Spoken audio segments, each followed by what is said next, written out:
Hello students, बेटा आज हम डिस्कस करेंगे सेल्फ इंडक्टेंस के बारे में। ठीक है, तो सेल्फ इंडक्टेंस क्या होती है? तो सेल्फ इंडक्टेंस जो होती है वो किसी भी कॉइल की वो प्रॉपर्टी होती है जिसके कारण वो चेंज इन करंट का अपोज करती है, चेंज इन करंट का अपोज करती है by inducing an EMF in opposite direction. मान लो जैसे हम लिखते हैं सेल्फ इंडक्टेंस, ये सेल्फ इंडक्टेंस को पहले डिफाइन कर लेते हैं। सेल्फ इंडक्टेंस क्या होती है? Self inductance, self inductance. तो self inductance the property of a coil due to virtue of it, virtue of it opposes any change in strength of current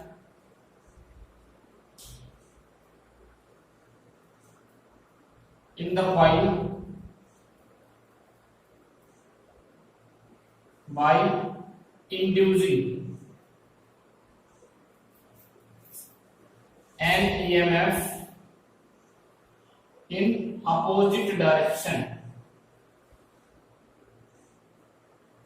अब देखो इसका मतलब क्या हुआ कि सेल्फ इंडक्टेंस किसी भी कॉइल की वो प्रॉपर्टी होती है जिसके कारण वो अगर कॉइल में करंट में चेंज आता है तो उस चेंज को क्या करेगी? अपोज करेगी। कैसे अपोज करेगी? एक ईएमएफ इंड्यूस करेगी और वो ईएमएफ करंट बढ़ रहा है तो उसको बढ़ने नहीं देगी और करंट घट रहा है तो उसको घटने नहीं देगी। ठीक है, जैसे मान लो ये मेरे पास एक कॉइल है एल, सोलेनॉइड मान लो ये, ठीक है, और ये मैंने इसके साथ एक बैटरी कनेक्ट कर दी और यहाँ पे एक वेरिएबल रजिस्टर लगा दिया। मान लो एक रेजिस्टेंस लगा दिया वेरिएबल, ठीक है। अब मान लो इसमें करंट इंक्रीज होता है, ये करंट ऐसे बढ़ रहा है, जो हमारा करंट है क्या हो रहा है? आई क्या हो रहा है? Increase, increase. करंट को हमने इंक्रीज करवाया। कैसे इंक्रीज करवाया? रेजिस्टेंस को कम करके, रेजिस्टेंस को कम किया, रियोस्टेट से रेजिस्टेंस को कम किया, करंट बढ़ा।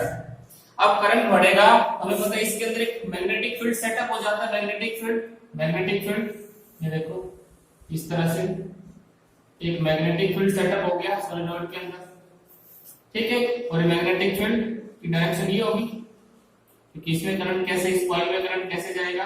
दिस इज इस तरह से anti clockwise, north pole, south pole, north से साउथ, ठीक है। अब सोलेनॉइड के अंदर जो मैग्नेटिक फील्ड होता है, सोलेनॉइड के अंदर जो मैग्नेटिक फील्ड होता है कितना होता है? B equal to mu naught n I, ये हमने पढ़ा है। और B किसके डायरेक्टली प्रोपोर्शनल होता है? I के। यहां से देख सकते हैं अगर करंट बढ़ेगा तो क्या बढ़ेगा? इसका मैग्नेटिक फील्ड बढ़ेगा।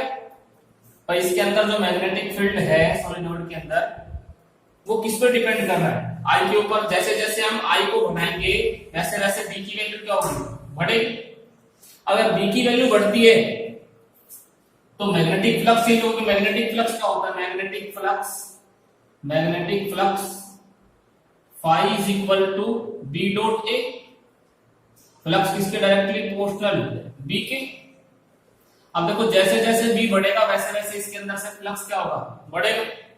अब फ्लक्स बढ़ेगा तो हमने एक चीज और पढ़ी है, फ्लक्स चेंज होगा। बढ़ रहा है मतलब फ्लक्स चेंज हो रहा है, और फ्लक्स चेंज हो रहा है इसका मतलब इसके अंदर एक इंड्यूस्ड ईएमएफ पैदा होगी। ये हमने Faraday's law of electromagnetic induction से पढ़ा है। E इज इक्वल टू क्या होता है? Minus d phi by dt। होता है कि नहीं होता?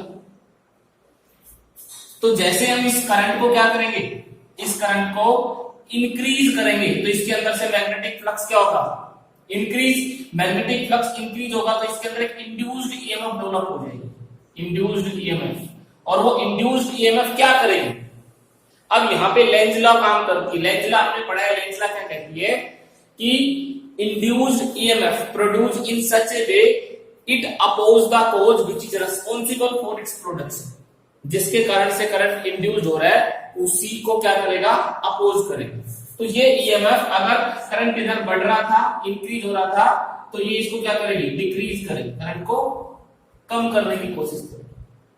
ठीक है, तो ये प्रॉपर्टी क्या कहलाती है, सेल्फ इंडक्टेंस।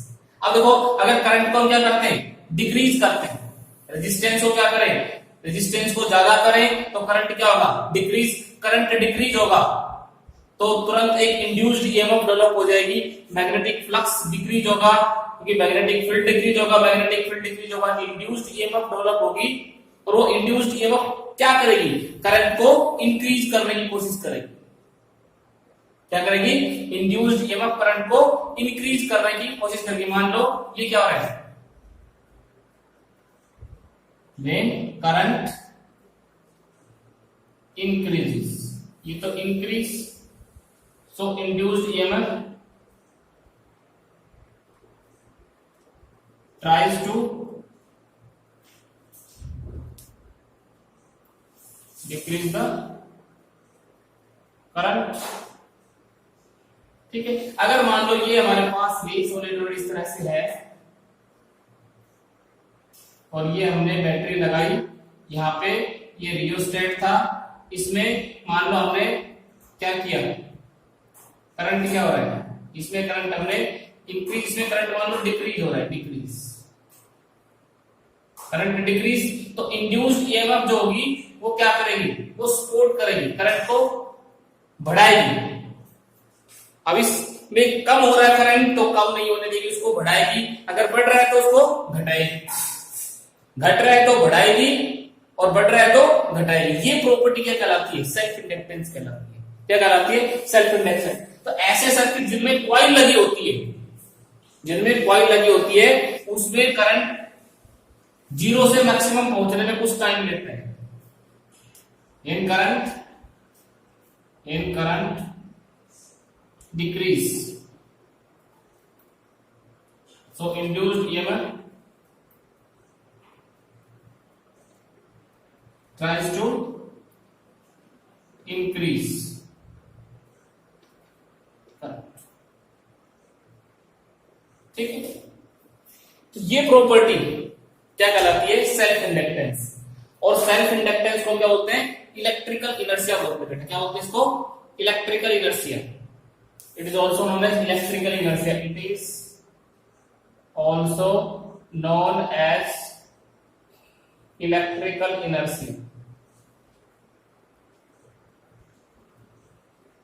और बैक ईएमएफ, और जो इंड्यूस्ड ईएमएफ होती है ना उसको बोलते हैं बैक ईएमएफ। क्या बोलते हैं, बैक ईएमएफ। क्यों, क्योंकि यहां जो ईएमएफ डेवलप होगी वो इस ईएमएफ को अपोज करेगी, ये सेल की जो ईएमएफ है उसके अपोजिट डायरेक्शन में, उसके अपोजिट डायरेक्शन।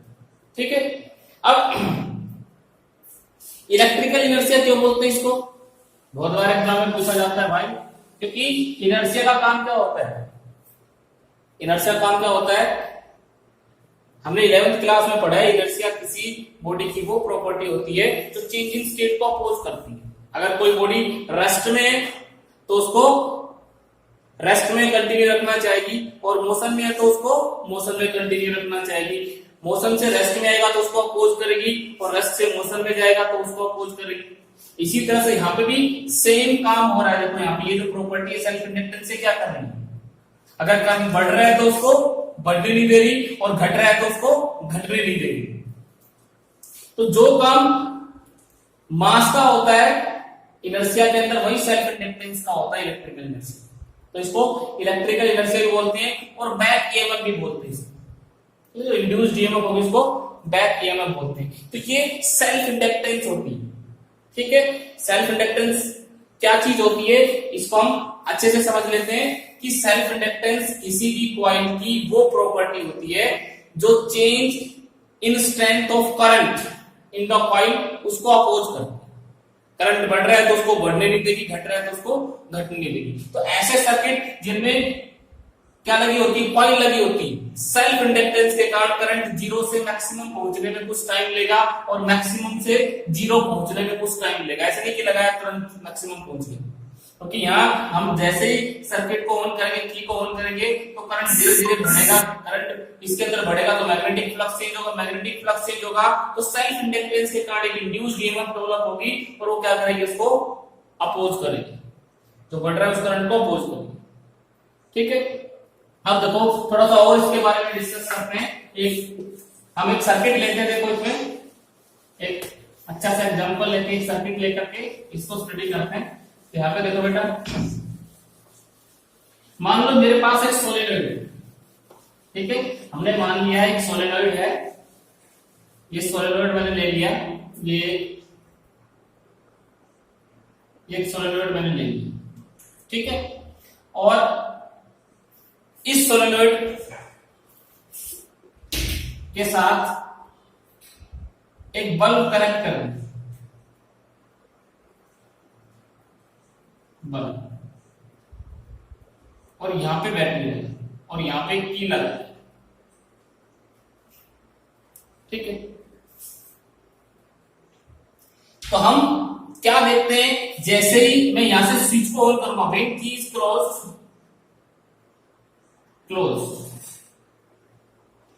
तो जैसे कि हम क्लोज करेंगे तो हम क्या देखते हैं कि जो बल्ब होता है यहाँ पे बल्ब, ये एकदम से ग्लो नहीं करेगा, ये बल्ब एकदम से ग्लो नहीं करेगा। क्यों एकदम से ग्लो नहीं करेगा? क्योंकि सेल्फ इंडक्टेंस के कारण जो करंट है वो जीरो से और मैक्सिमम पहुंचने में कुछ टाइम लगेगा, तो धीरे धीरे धीरे ब्राइटनेस बढ़ेगी और कुछ टाइम बाद जो बल्ब है वो फुल ब्राइटनेस के साथ ग्लो करेगा, किसके कारण? सेल्फ इंडक्टेंस के कारण, ठीक है। और जैसे इसको क्या करेंगे, ओपन करेंगे, की को यहां से स्विच को ऑफ करेंगे तो भी क्या होगा, बल्ब जो है एकदम से ओवरग्लो कर जाएगा, जितनी ब्राइटनेस है उससे ज्यादा एकदम से ओवरग्लो करेगा, क्योंकि जैसे हमने की को ऑफ किया, करंट इसके अंदर से घटेगा तो इंड्यूस्ड ईएमएफ डेवलप होगी और करंट को बढ़ाएगी, और करंट को बढ़ाएगी तो ये क्या कर जाएगा, ओवरग्लो कर जाएगा, ठीक है। तो ये सेल्फ इंडक्टेंस होती है। अब देखो सेल्फ इंडक्टेंस में हम इट इज एक्सपेरिमेंटली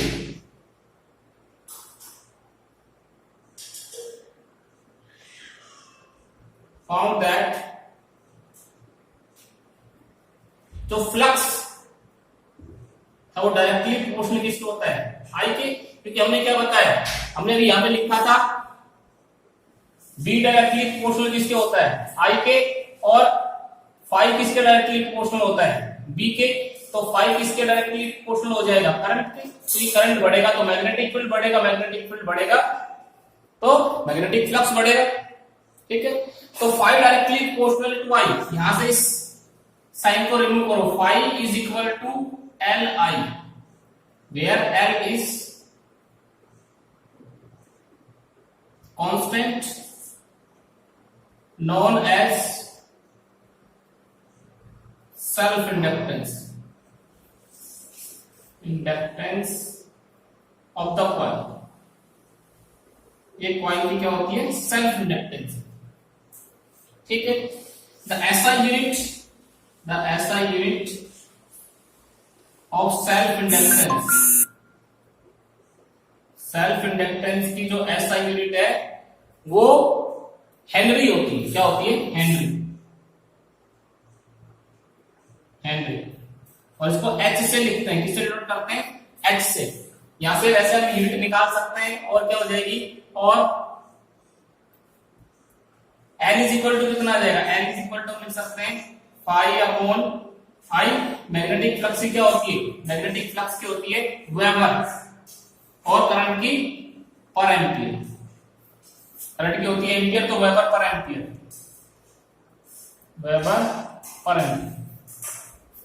ठीक है। तो यहां से ये इसकी क्या आ गई, यूनिट आ गई। अब यहां से देखो कितनी इंड्यूस्ड ईएमएफ हम निकाल सकते हैं यहां से E इज इक्वल टू क्या होता है, E इज इक्वल टू, देखो यहां पर लिखता हूं, E is equal to minus d phi by d t, और E is equal to phi किसके बराबर, minus d by d t, और फाइव की वैल्यू L इंटू आई,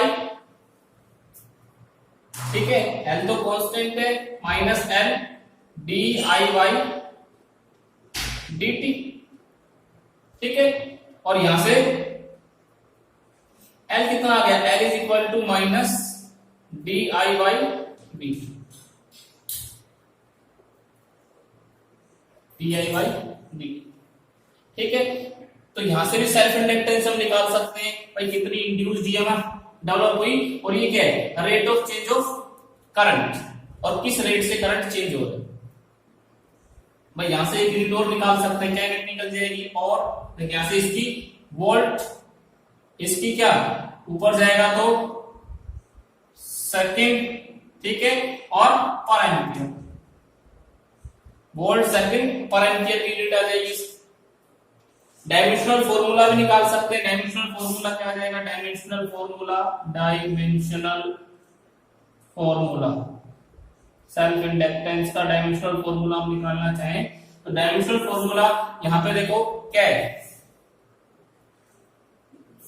पोटेंशियल है, पोटेंशियल का फॉर्मूला क्या होता है, पोटेंशियल का work upon charge, W upon Q, current के लिए क्या I, और ऊपर क्या टाइम के लिए T, तो वर्क का क्या होता है M1 L2 T minus 2, time के लिए T की पावर 1, करंट के लिए चार्ज के लिए क्या होता है AT, और करंट के लिए A। तो यहां से इसको इवैल्यूएट करें, मैं ऊपर लिख रहा हूं, यहां से इसको इवैल्यूएट करें तो यहां कितना आ जाएगा, M की पावर 1 L की पावर 2, और कहीं नहीं है T की पावर देखो, T की पावर 1 ऊपर जाएगी -3, और ये +1 कितना, T की पावर कितनी बचेगी, इससे काट सकते हैं T से, T की पावर -2, और A की पावर A और A की पावर ऊपर जा करके -2। तो ये इसका डायमेंशनल फॉर्मूला आ गया सेल्फ इंडक्टेंस, इसका डायमेंशनल फॉर्मूला आ गया सेल्फ इंडक्टेंस।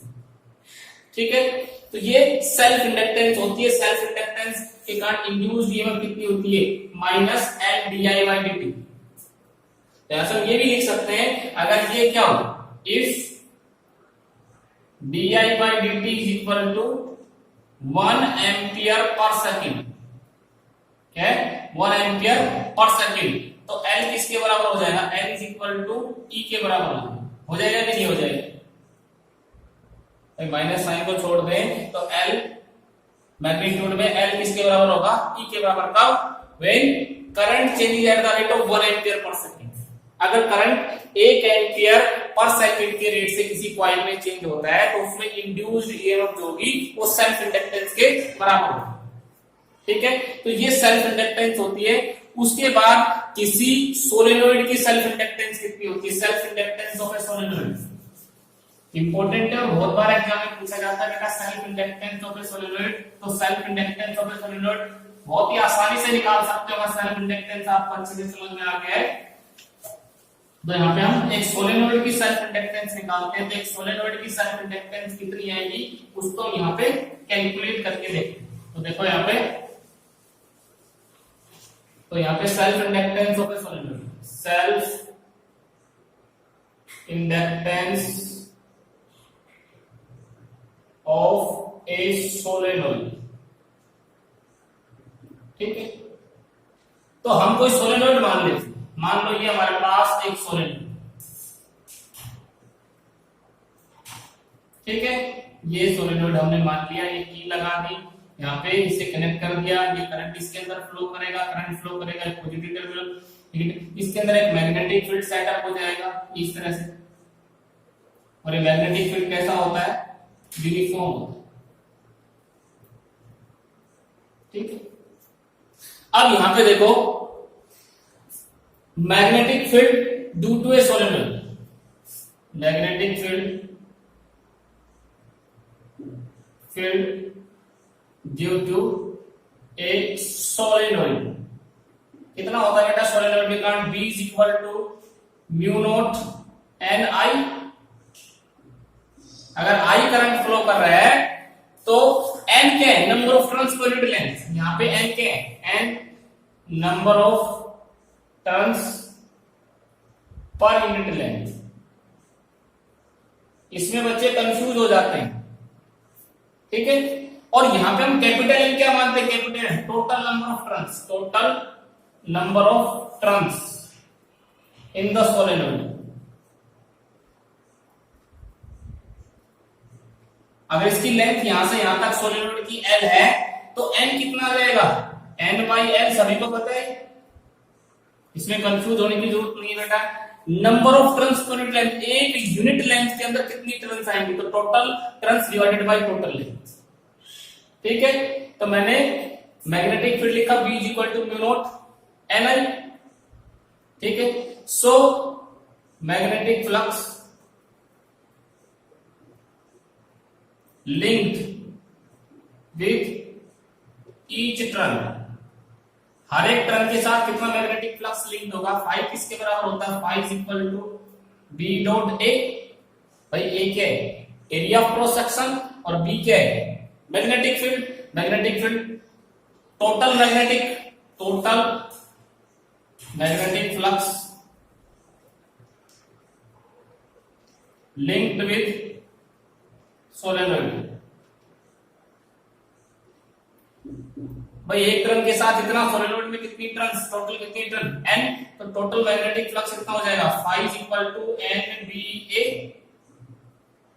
भाई एक के साथ था, इसमें कितनी टर्न्स है, एन टर्न्स है, 10 से मल्टीप्लाई कर दिया तो 5 इक्वल टू एन की वैल्यू कितनी, सॉरी बी की वैल्यू कितनी, एन, बी की value mu naught n I into A.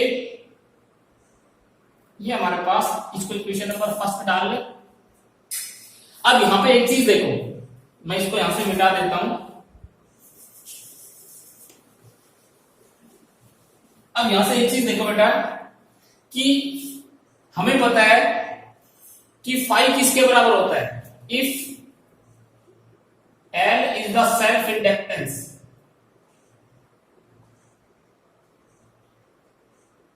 Of the solenoid. अगर सोलेनोइड की सेल्फ इंडक्टेंस L है, इस सोलेनोइड की सेल्फ इंडक्टेंस L है, तो यहां पे देखो फाइव किसके बराबर आएगा, so phi equal to L into I. ऐसे निकाल सकते हैं, फ्लक्स ऐसे भी निकाल सकते हैं, अभी पढ़ा था हमने। भाई फाइव डायरेक्टली प्रोपोर्शनल टू आई, और फाइव कितना आ जाएगा, फाइव डायरेक्टली प्रोपोर्शनल टू, अभी लिखा था हमने करंट के डायरेक्टली प्रोपोर्शनल होता है, और यहां से हटाएंगे तो L I. Equation number second, एक फ्लक्स यहां से ऐसे निकाला, एक फ्लक्स यहां से ऐसे निकाला from equation number first and second. Use equation second in first, तो यहां पे रखेंगे तो यहां एल आई कितना आ जाएगा, एन म्यू नॉट, इसको मैं कितना लिख लूं, एन किसके बराबर लिखा था हमने, n is equal to n by l होता है, तो मैं रख लू यहां पे एन बाई एल, इस एन को, और आई इंटू ए, तो आई से आई कैंसिल, एल कितना आ गया, mu naught N square A by L.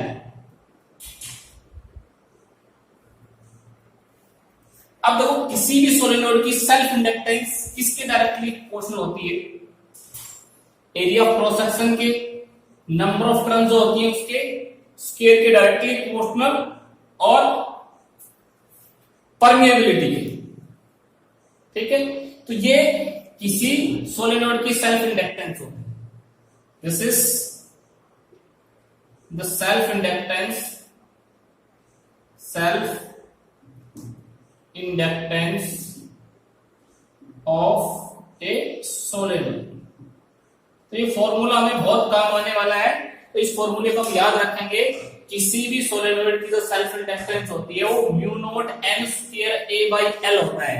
N क्या है यहाँ पे, ये एन जो होता है, कैपिटल एन अभी लिखा था total number of turns, total number of turns, ये इसमें कंफ्यूज नहीं होना है। और स्मॉल एन क्या है, एन क्या है, नंबर ऑफ टर्न्स पर यूनिट लेंथ। ठीक है, तो ये self inductance of a solenoid हो गया।